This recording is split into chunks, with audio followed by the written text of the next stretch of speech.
प्रतीक दिल्ली में joint family के साथ रहता था, लेकिन जॉब की वजह से अपनी माँ के साथ दूसरे शहर में शिफ्ट हो जाता है, जहाँ उसकी प्रीति के साथ लव मैरिज हो जाती है, जिस पर बहू को नापसंद करते हुए उसकी माँ पूरा समय प्रीति को परेशान करने के तरीके निकालती रहती है। प्रीति, कहाँ हो? सुबह का नाश्ता दोपहर में खिलाओगी क्या? इसमें प्रीति और प्रतीक ऑफिस जाने के लिए तैयार हुए कमरे से बाहर आते हैं, जिसे देख सास प्रीति पर भड़कने लगती है। महारानी, तुम सुबह सुबह तैयार होकर घर का सारा काम छोड़कर कहाँ चल दी? जी वो ऑफिस। हैं?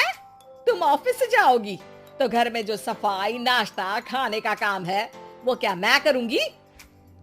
माँ, मैंने उससे वादा किया था कि वो जॉब कंटिन्यू कर सकती है। अरे वाह जी वाह, दोनों आपस में सलाह कर फैसले ले लिए। मैं क्या यहाँ बेवकूफ बैठी हूँ? मुझसे पूछना किसी ने जरूरी नहीं समझा? मम्मी, आप फिक्र ना करें, मैं आज ही रेजिग्नेशन दे दूंगी। प्रीति ऑफिस के लिए चली जाती है और अगले दिन से जॉब छोड़ घर के कामों में लग जाती है, लेकिन साथ ही उदास भी रहने लगती है, जिसे देख प्रतीक को अच्छा नहीं लगता। मुझे पता है तुम्हें अपनी जॉब कितनी पसंद थी। आई एम सॉरी प्रीति। अरे कुछ नहीं होता, बस मम्मी खुश रहनी चाहिए। अब प्रीति अपनी सास को खुश करने और उनका दिल जीतने की जी तोड़ कोशिश करती रहती है, पर सास कभी उससे सीधे मुंह बात तक नहीं करती। इसी तरह दिन बीतने लगते हैं। एक शाम प्रतीक ऑफिस से परेशान घर वापस आता है। माँ, चाची का फोन आया था, दादी की तबीयत बहुत खराब है, हमें दिल्ली जाना होगा। पति की बात सुन प्रीति तो पैकिंग शुरू भी कर देती है, पर माँ वहीं बूत बनी खड़ी रह जाती है। लगता है मम्मी अपनी सास से बहुत प्यार करती हैं, तभी उनके बीमार होने की खबर सुन शॉक में आ गई। ये प्यार नहीं, परेशानी है। तुम तो ऐसे सोचो कि अब से जब तक दिल्ली में हो तुम्हारे अच्छे दिन शुरू। अच्छा, ऐसा क्या है दिल्ली में? वो तुम्हें कुछ ही घंटों में पता चल जाएगा। सास के रिएक्शन और पति की बात से कंफ्यूज्ड प्रीति दोबारा पैकिंग में लग जाती है, जिसके बाद कुछ घंटों का सफर तय कर तीनों दिल्ली पहुंच जाते हैं, जहां घर के अंदर पहुंचते ही लोगों की भीड़ देख प्रीति परेशान हो जाती है। हे भगवान, इतनी भीड़! प्रतीक, कहीं तुम्हारी दादी को कुछ हो तो नहीं गया ना? पागल, ये भीड़ नहीं, मेरा परिवार है। क्या? इसे तुम परिवार कहते हो? अरे इसे तो जिला घोषित कर देना चाहिए। तुम्हारा परिवार का तो अपना पर्सनल बिग बॉस बन सकता है। हैरान परेशान प्रीति परिवार वाले सदमे से बाहर निकली भी नहीं होती कि सिर पर पल्ला रखे शांत तरीके से सबके साथ बात करते हुए अपनी सास को देख उसे दूसरा सदमा लग जाता है। हाय राम, ये मम्मी का ऐसा भी कोई रूप है? ये तो मुझे पता ही नहीं था। ये तुम्हारी सास का ससुराल है। तभी प्रतीक की बहन बोल पड़ती है। यहाँ आपको ऐसी ऐसी चीजें देखने मिलेंगी जो सपने में भी सोची नहीं होंगी। हाँ, ये कुछ दिन तो बहुत इंटरेस्टिंग लग रहे हैं। सब एक साथ दादी के कमरे में जाते हैं, जहाँ पहुंचते ही उसे दादी की आवाज सुनाई देती है। क्यों रे, सास से मिलने की फुर्सत मिल गई? दूसरे शहर जाकर छूट क्या मिली? तुम तो भटकता पंछी बन गई। इतने समय में ये तक नहीं पूछा कि जिंदा भी हूँ या मर गई।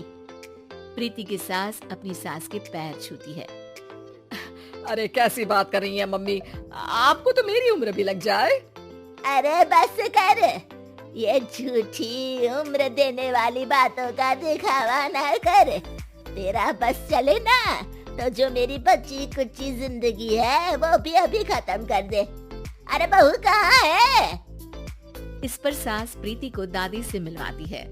दादी प्रीति को बहुत प्यार देती है। क्यों बहू, तेरी ये सास परेशान तो नहीं करती ना?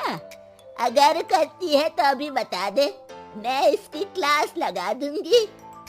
अरे कैसी बात कर रही है माँ जी, भला मैं क्यों किसी को परेशान करूंगी?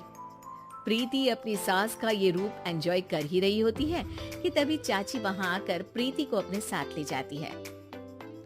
सास की क्लास लगते देख जो खुशी मिल रही थी वो तुम्हारे चेहरे से साफ पता चल रही थी, इसीलिए ले आई, क्योंकि अगर उन्हें पता चल जाता तो तुम्हारी खैर नहीं थी। थैंक यू चाची जी। चाची और प्रीति घर में झूले पर बैठी बात कर ही रही होती है कि उसकी सास भी वहाँ आ जाती है। मतलब यहाँ सारा काम मैं करूँ और तुम बैठी हंसी ठिठोली करो? अरे चलो जाओ खाना बनाओ। सास प्रीति को डांट कर काम करने भेज देती है, जिसे दादी देख लेती है और एक बार फिर सासू माँ की क्लास लग जाती है, जिसे पूरा परिवार मजे से खड़ा होकर देखने लगता है। क्यों रे, मैंने तुझे काम बोला और तू उस बच्ची को परेशान कर रही है? सास की कोई इज्जत रह गई है इस घर में या नहीं? यहाँ खुद की सास होते हुए भी ज्यादा बड़ी बन रही है। अब नहीं मम्मी जी, मैं तो बस थोड़ी मदद के लिए बोल रही थी। सास रसोई में जाकर काम करने लगती है और दादी प्रीति को लेकर वहाँ से चली जाती है। इसी तरह एक हफ्ता बीत जाता है, जिसमें दादी अपनी बहू को डर, इज्जत और प्यार का फर्क समझाती रहती है और प्रीति उसका मजा लेती है। वापस जाते हुए दादी प्रीति और उसकी सास दोनों को अपने पास बुलाती है। मेरी बहू जिद्दी और अड़ियल है, इसलिए उससे हमेशा सही काम करवाने के लिए मुझे सख्ती करनी पड़ती है। लेकिन तुम्हारी बहू अच्छी है, तेरी खुशी के लिए वो अपनी जॉब और सपने भी छोड़कर घर में बैठी है। अपनी बहू के साथ प्यार से रहो। और प्रीति, अगर अभी भी तुम्हारी सास परेशान करे ना, तो फिर तुम्हें पता चल ही गया है कि शिकायत कहाँ करनी है। जी, अपनी सास के ससुराल में उनकी सासू माँ के पास।